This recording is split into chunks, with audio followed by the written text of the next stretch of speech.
All right, welcome back to another one. If you notice, I'm wearing the same shirt as induction because it's a cool shirt. Also, here we go. We've got a joke. Why did the cow want to go to space? Because he wanted to see the Milky Way. Because cows make milk. Great joke. All right. So we are going into vectors today. So that means, by the way, look at that heading. Beautiful.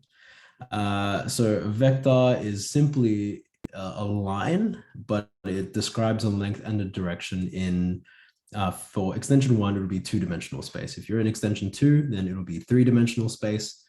But for now, we're only going to talk about the two-dimensional space. Okay, now it's not a difficult topic, and you'll soon find out it feels a lot like algebra. But for the time being, it's going to feel very different because the notation is significantly new. All right, it's very, very different. So with that being said, let's take a look at notation. Okay, now I've got these are some lengths and some directions that I have here in space. And I'm going to call this one AB. That makes a lot of sense because I'm going from A to B. If I look at this one on the right here, I'm going from B to A. Now note the arrows here. I've written a nice little star thing.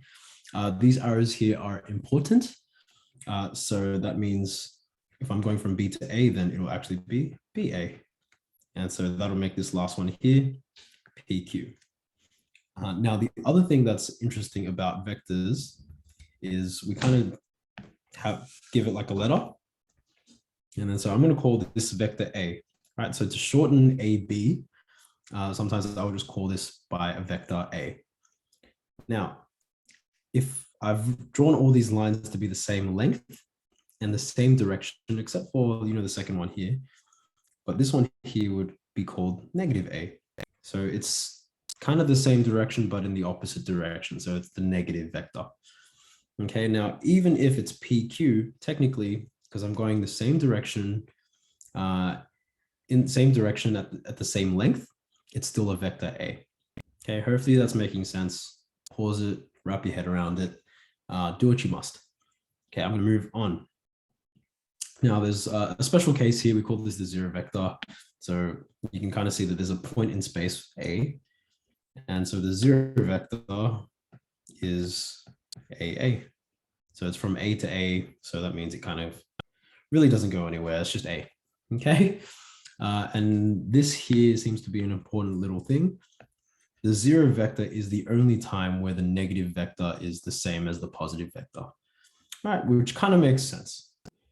Now, for vector arithmetic, should have got rid of these before. Whoops. We'll talk about those in a moment. For vector arithmetic, that means we're going to learn how to do plus, minus, times, divide, expanding, all those kinds of things, same things that we've done with algebra, but we're going to do that to vectors. And so if I have 0 times a vector, I'm not just going to get 0, I'm actually going to get the 0 vector. Okay, if I have 1 times A, then it's just going to be A. If I have negative 1 times A, guess what? You guessed it, it'll be negative A. And then there's just a couple of rules here that say that, okay, if you multiply it by a scalar, this is the symbol for lambda. It's just, think of it as another number out the front. It's the same thing as an A, an X, a B, Y, whatever letter. It's just in vectors, we like to use this as what we call a scalar. So something that multiplies by something else. All right, so this is just going to be lambda U A. So we can kind of expand it like we usually would in algebra, getting rid of the brackets there. And if I have lambda A or lambda and inside the brackets vector A plus vector B, the scalar actually, just very similar to expanding, will expand to both the vectors inside the bracket. Okay. And a couple things about vectors. They're very, very similar to algebra. If I have A plus B, it's the same thing as B plus A. So you can swap them around if they're addition. And even if I've got A plus B plus C, I can rewrite this as A plus B plus C. You can move the brackets around with addition. Doesn't really change. Okay, speaking of addition, what a segue. There's two things that you'll become very familiar with in the vector space, addition and subtraction. Okay, the first one here, vector addition it's this idea of combining two vectors to make a single vector. Okay, so we've kind of got this triangle. We've got 0 or O, and we've also got A and B. Now, we've said here, for some reason, I've been a bit cheeky here. I've said from O to B, that's the vector A. Okay, and from B to A, I've called that the vector B. Now, if I want to talk about O to A, okay, so I'll do this in red. If I'm talking about O to A, I want to know this vector here. The way I can write it is, okay, if I follow vector A and then I add on vector B, that would be the same thing as going from O to A. Okay, I could go from A to B to B to A, which is vector A plus vector B, or I could just go straight to OA by adding those two together. So that would be an example of vector addition, okay, in the real kind of 3D space, not just working with numbers, you're actually traveling from one place to another. Okay, here's a really quick example. We want to find OC in terms of A and B. So in other words, we want to find this guy here, okay, in terms of A and B, and we're given that OACB is a parallelogram. Now, a parallelogram is nice because things we know about a parallelogram is we know that the opposite sides are parallel, and not only are they parallel, they're also equal, meaning they are the same direction and the same length in space, which means they are the same vectors. So that means if I'm talking about B to C, that is also vector A because it's the opposite of O to A, right? So they're kind of the same vector, just different starting points. Same thing with B. Okay, that means A to C would be the same vector. So I'm going to label this B as well. Okay, I should have probably done this in blue. Yep, getting there. Okay, so that's it. So now if I'm looking, how do I get from O to C?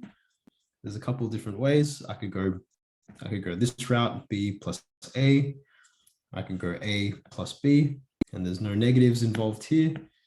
So I'm going to keep it alphabetical. I'm going to go A plus B. Okay, so you can kind of start to fill in the gaps here, and they like to do a lot of things with parallelograms. So just be aware of that. Remember, you can kind of extend as long as it's the same vector, same direction, same length. Cool. Now, the last one that makes sense is vector subtraction. So again, very similar to the addition one. OA, I've labeled as A this time, so I've done it the right way around. There's OA there, and I've got OB being vector B.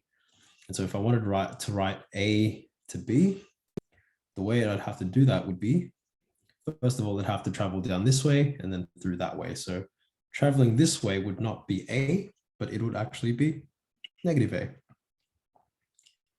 And then from here to here, well, B is going in the right direction from tail to head. So that would be just adding. And so the way that more people would tend to write it is they'll write it as B minus A because it's a bit cleaner. There's not the negative out the front. That would be a way to simplify A to B. Okay. Now, again, I've given you only the very simple examples. Go and practice them. And that's how you're going to get good at the more complex kind of vector stuff.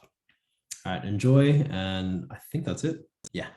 I'll see you guys next time. Bye-bye.